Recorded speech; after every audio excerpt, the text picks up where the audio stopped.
Hey, Lennox and Parker. This is your editor-in-chief, Christal Jordan, with another culture conversation. And today we are talking about legacy. I'm excited to talk to today's guest because she is one of the examples that we see of Black excellence, legacy, generational wealth, and more of the like. And I am excited because I am actually wearing Eloise and Ethel. It is a jewelry line that is all about Black excellence, all about leaving a legacy. And today's conversation is definitely going to inspire you to make sure that you are creating a legacy for your family and inspire you as well to kind of create opportunities for generational wealth. So without further ado, let's get into it with one of the stars from OWN's newest reality series, which is Family Empire Houston. And we have our girl today joining us, Jermeshia Goodo. Hello, Christal. I am excited to be here. Well, we are excited to have you. We missed you when we had your cousins on, and we had a good conversation. But I'm excited to have you because we know that this Friday, Family Empire is back. We missed you guys for the last 3 weeks, but the Olympics was good. We enjoyed. I did. We enjoyed. I did enjoy it. But it's time to get back to this show. First of all, before we get into the idea, because I said we definitely want to talk about, I definitely want to hear from you, your version of what legacy means to you. But before we even go there, how has this journey been watching yourself and your family on television? How has that been so far? You know, Christal, it's been surreal, like watching this journey unfold, like even for the kids. So, I have a little one. I have Jackson, and he's 1, and he's watching the show, and he is tickled because he sees himself on TV. So this is it's so surreal, but it's surreal because it's like we consider ourselves just regular, everyday people. And it's just like we're just regular. Like, how did we end up here? Like, we're just sharing. We just go to work every day. We just show up for ourselves and for each other, and we're here, sharing our story with the masses. And it's gratefulness, one, but I'm not gonna lie, Christal. My nerves be bad sometimes, Christal. Okay, let's just be real and call it what it is. It is uncomfortable putting yourself out there to the world, for critique, ridicule in some cases, and especially if people don't have the whole context of your life. When they're making. So it's hard putting yourself out there. But I'm grateful because, like you stated about the legacy, like I would do it over and over again, because at the end of the day, we give my grandmother her flowers every day. Yeah. And when my grandfather was here, we gave him his flowers. And now we are able to say, hey, we are wanting the world to give you these flowers, and while you're still here to receive them.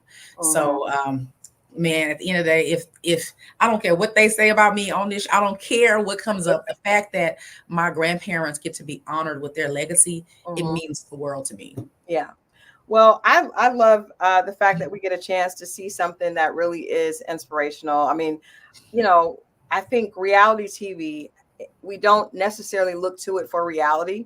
A lot of times people look to it for the drama and things like that. But for the OWN network, which we know has a special place in the hearts of us, especially Black women, we feel absolutely like did this for us. Yes.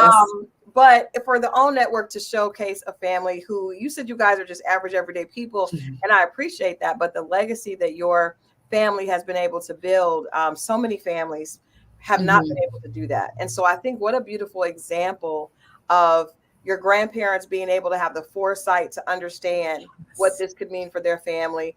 And even the land that they were able to acquire, the businesses, the entrepreneurship that they were able to show by leading by example, and then also being able to send you and your cousins to really get a real estate license. Like, first of all, your grandmother was on it.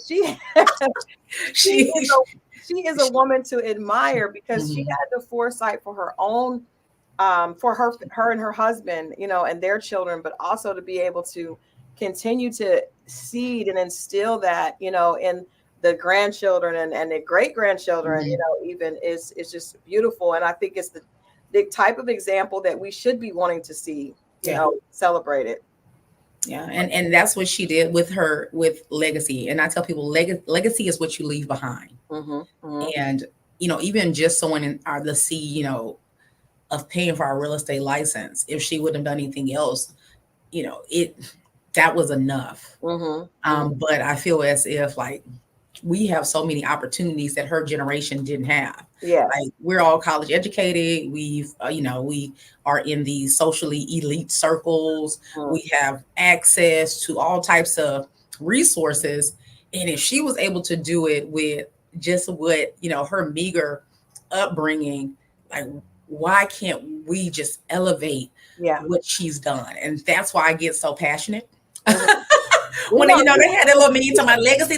I know I talk about it a lot, but it's like they had this. Like it feels like a slap in the face. If hey, we set y'all up, our parents, our grandparents set us up to make sure we were college educated, make sure we had the best access to all of this stuff, and we just maintain it. Like that feels disrespectful. Yeah. No, there's actually a scripture, a parable in the Bible that says that, like, if you go and plant and take this talent and take this gift and don't multiply it, then you're not being responsible, with that.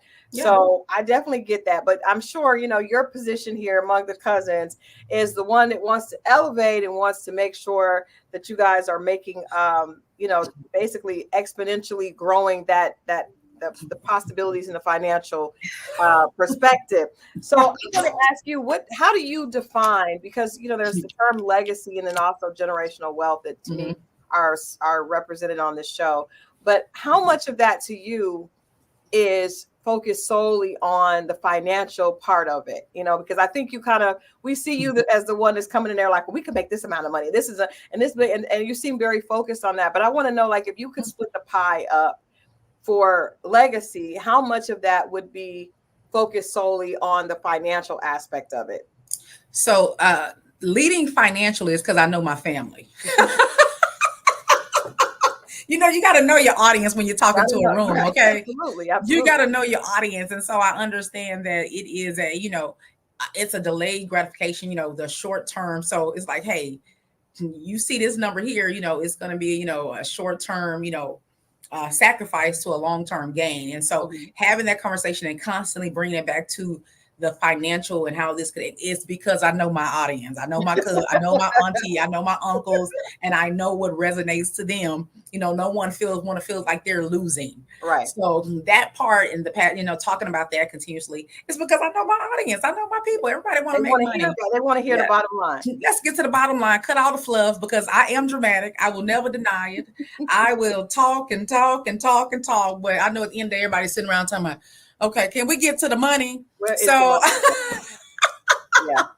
So that is like, because we haven't had it, and I don't think it's because we have not had the opportunity. So many people's grandparents didn't even have the opportunity to do that. So a lot of our community is focused on that because we don't have the luxury of money not being the priority. So I definitely get that. I want to ask you just specifically because I think it's so cool that as a mother, and I'm a mother as well. I know you're a mother as well. Your first line of protection is to the people that came out of you, right? So I understand Oscarine wanted to focus on her children, but then the grandchildren are the children's children. So there's a connection there, but it's through your initial children. Yes. So with her wanting to make sure that her children, her little baby ducklings are cool. Because she's made that very clear, yes, right? And you are the duckling of the duckling. You're like, well, wait a minute, we need to do this. So I asked your cousins, in this, the audience is seeing, well, this is like the grandkids are trying to bypass the children, and it's messing up the order of. Because we'll get to that order, yes. I love to talk about it because I've had to defend myself in these coming streets. Let's get into it. When it comes to the order of things, it's the soapboxes that I go on. Yeah, I feel as if I am a steward for the legacy of the family and not for the grandchildren. So where I don't see it as advocating for the G2s. Okay. I see it as advocating for the family, because legacy and generational wealth building has to make sure that wealth is continuous over generations. If not, it's just wealth. Okay. Okay. Okay. So someone has to understand that the dues that my grandparents put in, I don't want to see that they pass, because let's just be real. Mm-hmm. We've all seen this story play out. We've all seen the story play out. We've seen our cousins and aunties and friends of the family, church members, parents pass away, everybody fighting over the money, and then everybody get their little shares after you divide. You know, back then they was having all them kids. After you divide them 14 kids over that little money, that money gone. Okay. Let me tell you, the way life set up these days, 10,000 go like 1,000. Okay. Right. So it's just like once that money is divided upon all those people, then that it's going to be insignificant. If we make sure that it's housed in one place and transferred, you know. But and I guess this is me talking to my mom. My mom is like, you know, this is what I receive will be, you know, for you all. But it's just that that's just one little sliver of pie. Yeah. You really, at the end of the day, like, you can't do anything with that. Yeah. You know, the power of the legacy, and it's the compounding effect of bringing it and pulling all together to continue to build generational wealth, and not just a one generation wealth. Like we talk about G1s, G2s, G3s, like it has to be continuous. Yeah. And so I feel like I'm advocating for the legacy of the family and not for the G2s. Are you comfortable with it being not necessarily, because your grandmother seems very clear about what she wants, or at least what she feels is best. Do you feel like, where's the balance of, if what you feel is more fiscally, you know? I don't feel like the property should be transferred to the G2s. Okay. It's the reason the G2s are the focus is because, let's just be real, age is a real, you know, mortality is real. So the G2s might be the one that reap the benefit, or the other generations might reap the benefits more than the G1s. You know, but I feel it should be Granny's project. Okay. You know, I feel the G2s, because we are real estate professionals, that we have the intelligence and we have the skill set to be able to put together bigger and make it bigger. Right. And that's what our granny did by making sure that we were real estate professionals, is that she sold into us to make sure that we know what we're doing. And hey, I paid to make sure y'all know what you was doing. So y'all need to bring this wealth and this knowledge back into the family. Yeah, absolutely. So that's what I feel like should be happening. Like, I didn't, you know, we got a real estate brokerage, which is nice, but we could close this sucker down tomorrow. Well, the beautiful thing is, you guys, like you said, you have the knowledge. She made sure that you have the knowledge. So even if you don't get that piece of property that is the point of contention, you could find another piece of property, and you guys could use your amazing skill set. So it's the continuity. So we've talked about that before. I could probably get a better deal on another property. Okay. So in the comments, I've seen, why don't just go buy this, pay the money? It's not about a property. It's about that property, because of the heritage and the history that our family has in that community and with that particular piece of land. Okay. So we can buy some, you know, Houston is big. I don't know if you've been here, Christal. It is big. Texas is vast. We got land. We could do that. I could easily go do that. And I probably have a bigger return. I wonder that.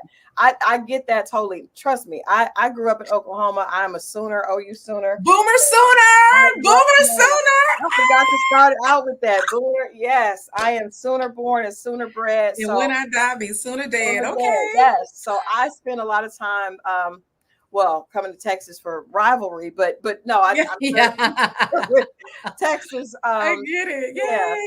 Christal. Okay. I forgot about that. You were like, like talking to Jermeshia, because she's a Sooner. So I get it, but I also get the fact that there's history there, and that would be beautiful. But at the end of the day, I'm assuming we're going to see how this plays out. But at the end of the day, if nobody know Oscarine, like I know Oscarine, if Granny was to say, shut all this down, I won't hear nothing about it no more, you know what I'll do? Shut it down. Shut it down. I know you better shut it down. I better shut it down, because that's how respect works over here. Yeah. And as long as I know that my grandmother is open to, I think it becomes a education. The reason I keep talking about it is because it's an education gap. And that's the same education gap that we see. The reason that people don't do hard things is because sometimes they don't know how.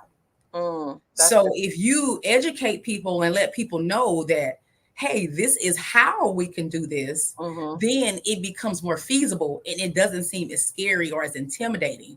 But if they don't know, it seems like so out to like, oh, wow. Yeah. Like that's what education does. It bridges the gap and allows things to seem, you know what, that's feasible. Like, I wish I would have known that before. I wish I would have known. And this is when I was on the show. I'm sorry, you got me on a soapbox, Christal. When my grandmother, and this, I had to have this epiphany on the show. And I think they might have cut the scene out, but I don't know.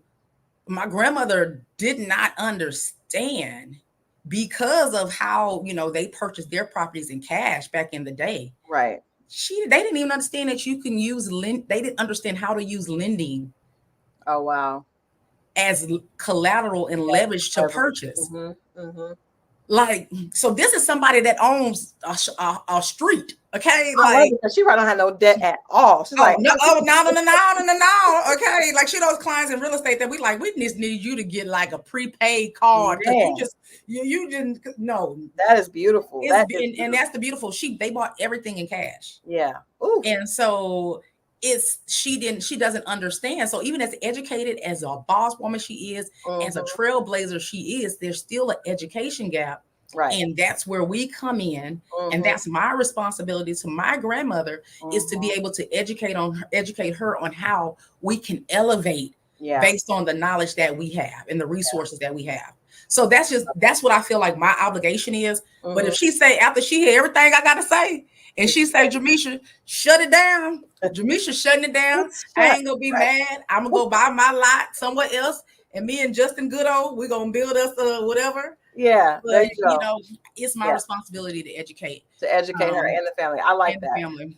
So we got to move on to one of the things that we talked about is marriage, because I love the fact that most of the women are married, and you see family being a priority, number one, and then also being something that's aspirational, I believe, on the show.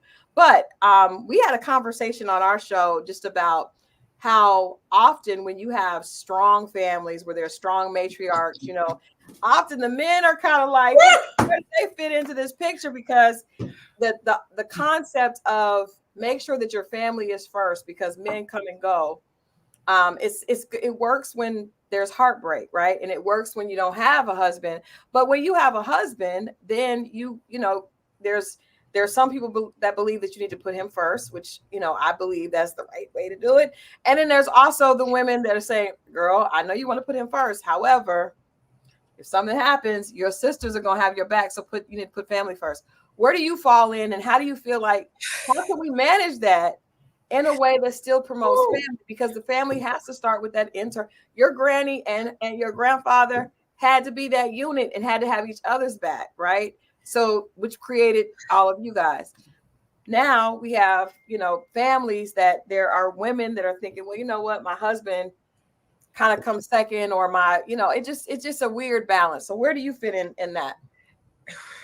Yes. So let me tell you, I got too many kids to be leaving my husband. Okay. Like Nicole talking about, she like, I'm a good cat. I'm like, somebody gonna stay here and help me with these kids. You ain't going nowhere. You gonna stay right here. Me and you go help with these kids. You help make them. You for the help raise them. Okay. I know that's right. So I do understand, because I also saw when I was watching the legacy being built, it took two people to do that. Like, we didn't watch my granny do this by herself. My grandfather, y'all didn't get a chance to meet him. And he was, granny was the brains. He was the brawn.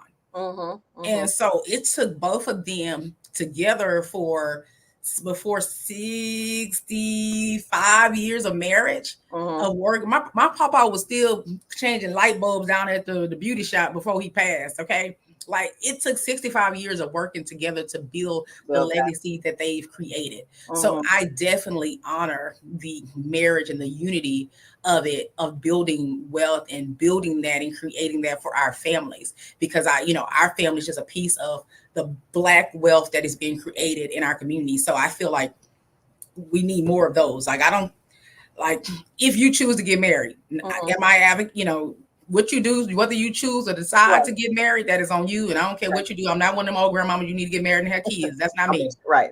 I'm with you. But if you choose to, I think it's important because, in a healthy environment, this ain't staying in no toxic relationship, but it is important to make that work. But you do have, I'm gonna give a little context, and this might be too much, especially for my sister. And I know that was some of the, the feedback.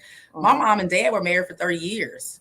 They divorced. And her family was there. Yeah. Her siblings were there to pick up the pieces when that spouse leaves. So you have to understand too the context of the people that are commenting and making these, we've seen, my sister and I have seen, what happens and what happens when somebody you thought you were going to be with. My mama was a Montgomery longer than she was Braden. And to leave, but your siblings were there to pick up the pieces. Yeah. So I see it both ways because of the context of my life. Yeah. I'm I kind think of there in the middle. That's honest. So how do you do that for yourself? Because I think a lot of women that watch this channel and this platform are in that position. Some of them did not have the ability to see. Some of them have, but how do you find that balance for yourself where you're able to say, okay, I can put faith and priority here, but I also know that if something were to happen, like I did see happen in my own life, that I could pull through. It's kind of a weird place to be ready. Oh, it's definitely weird because naturally we stay in defense mode. Like, I don't know if it's a natural, I can only speak for myself, but the conversation of the friends and family that we have, like when you become a mother and a mama bear, you're in like self-preservation. Like, I got to make sure me and my kids are good. Yep. And so it's hard sometimes, I got time, it's days that you be like, me and my kids gonna be good, whether you be or not. Right. Okay. Absolutely. But then, so it's just a balance. Like, it's a day-to-day balance, but understanding, like I told you, Justin Goodall ain't going nowhere. To death do us part. You hear that? Right. What you're not going to do is come in here when I have all these kids. I totally get that, and I stand in solidarity with you. Well, I know we got to let you go. We're going to have all the ladies come back later, but I want you to let people know, remind people that Family Empire will be back this Friday. Family Empire will be back this Friday, 8 p.m., 7 Central on the OWN network, okay? So y'all better show up, okay? Show out, tune in, and we cannot wait to have you. Thank you for being a spectator to our messy, crazy, dramatic-filled life of love and legacy. Please tune in. We appreciate it. I think that is awesome. Thank you so much, Jermeshia. We definitely want to have all of you guys back later in the season so we can talk about how this all plays out. Thank you so much for your time, and we definitely will be tuned in on Friday. Thanks, Christal. I appreciate it. Boomer Sooner. Yes. This football season should be good. So I will definitely be in touch. All right, SECer. Okay. All right. Well, you guys, thank you so much for hanging out. The conversation is great as always. Make sure that you check out Family Empire and let us know what you think in the comments. How do you balance making sure that you prioritize your marriage, but also knowing that you have to be there for family and friends, and that has to be a priority also. I think we're all learning. We're all trying to figure things out. But what we do know is that definitely you can do so much more when you have two. Families are the way that we can move our community forward, and that's why they are so important. We are excited to have you guys, as always, here on Lennox and Parker for Culture Conversations with Christal. I, of course, am your host, Christal, and I can't wait to see you guys next time. So tune in, lennoxandparker.com for more on this article and so much more. See you later.